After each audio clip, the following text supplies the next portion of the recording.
Visakha railway zone. అవును, ఇది ఆంధ్రుల చిరకాల స్వప్నం. ఆ దశాబ్దాల నాటి ఆ కళ నేడు నిజమయ్యింది. విశాఖ కేంద్రంగా దక్షిణ కోస్తా రైల్వే జోన్ కార్యకలాపాలు నగరంలోని విఎంఆర్టీఏ డెక్ భవనంలో ఏర్పాటు చేసిన తాత్కాలిక జోనల్ కార్యాలయంలో అధికారికంగా ప్రారంభమయ్యాయి. దీంతో 130 ఏళ్ల చరిత్ర కలిగిన వాల్తేరు డివిజన్ కనుమరుగయ్యింది. ఇకపై జోన్ కు సంబంధించిన మెకానికల్, టెలికమ్యూనికేషన్, సివిల్ అడ్మినిస్ట్రేషన్ సహా వ్యవహారాలన్నీ ఈ కార్యాలయం నుంచి కొనసాగనున్నాయి. ఈ జోన్ పరిధిలోకి విజయవాడ, గుంటూరు, గుంతకల్ డివిజన్లు వచ్చాయి. ఇప్పుడు ఈ విభాగాలన్నీ ఆంధ్రప్రదేశ్ కేంద్రంగా పనిచేస్తాయి.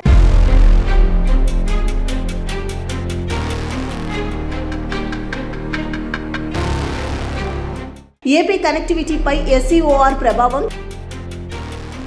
టికెటింగ్ సిస్టమ్, పిఎన్ఆర్ జనరేషన్ లో ప్రయాణికులు కొన్ని మార్పులను గమనించవచ్చు. అయితే పాత బుకింగ్స్ అన్ని యథాతథంగా కొనసాగుతాయి. కొత్త షెడ్యూల్స్ లలో నగరాల మధ్య కనెక్టివిటీకి ప్రాధాన్యత ఇచ్చారు. ప్రధాన జంక్షన్ లో రద్దీని తగ్గించడమే దక్షిణ కోస్తా రైల్వే ప్రధాన లక్ష్యం. ప్రయాణికులు రైలు ఆగే సమయాల్లో మార్పుల కోసం అప్డేట్ చేసిన టైం టేబుల్ ను చూసుకోవాలి. త్వరలోనే స్టేషన్లలో మరిన్ని మెరుగైన సదుపాయాలు అందుబాటులోకి రానున్నాయి.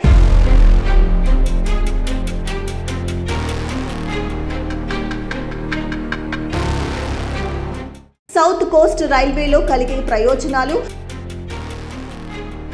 విశాఖ కేంద్రంగా ఏర్పాటైన సౌత్ కోస్ట్ రైల్వే జోన్ వల్ల ఆంధ్రప్రదేశ్ కు ప్రత్యక్షంగా, పరోక్షంగా అనేక ప్రయోజనాలు ఉంటాయి. ప్రధానంగా విశాఖలోనే కార్యాలయం ఉండటం వలన రాష్ట్ర అవసరాలకు అనుగుణంగా నిర్ణయాలు త్వరగా తీసుకునే అవకాశం ఉంటుంది. కొత్త రైళ్లు స్టేషన్ల అభివృద్ధి, మౌలిక సదుపాయాలపై రాష్ట్రానికి ఎక్కువ ప్రాధాన్యత ఉంటుంది. విశాఖ, విజయవాడ, గుంటూరు, గుంతకల్ ప్రాంతాల నుంచి కొత్తగా ఎక్స్ప్రెస్, సూపర్ ఫాస్ట్ రైళ్లు ప్రారంభించే అవకాశాలు పెరుగుతాయి. ప్రయాణికుల అవసరాలకు అనుగుణంగా సేవలు విస్తరించవచ్చు. ఇక జోన్ హెడ్ క్వార్టర్స్ లో పరిపాలన, సాంకేతిక నిర్వహణ ఉద్యోగాలు వస్తాయి. భవిష్యత్తులో కొత్త కార్యాలయాలు, డిపోలు, వర్క్ షాపులు ఏర్పడే అవకాశం కూడా ఉన్నాయి. విశాఖపట్నం, కృష్ణపట్నం వంటి పోర్టులకు మెరుగైన రైల్వే కనెక్టివిటీ కల్పించడం సులభతరం అవుతుంది. పరిశ్రమలు, సరుకు రవాణా రంగానికి ఉపయోగంగా ఉంటుంది. మరోవైపు ఉత్తరాంధ్ర, కోస్తాంధ్ర ప్రాంతాలలో పెట్టుబడులు, వ్యాపార కార్యకలాపాలు పెరిగే అవకాశం ఉంటుంది. రియల్ ఎస్టేట్, సేవా రంగాలకు కూడా ఊతం లభిస్తుంది.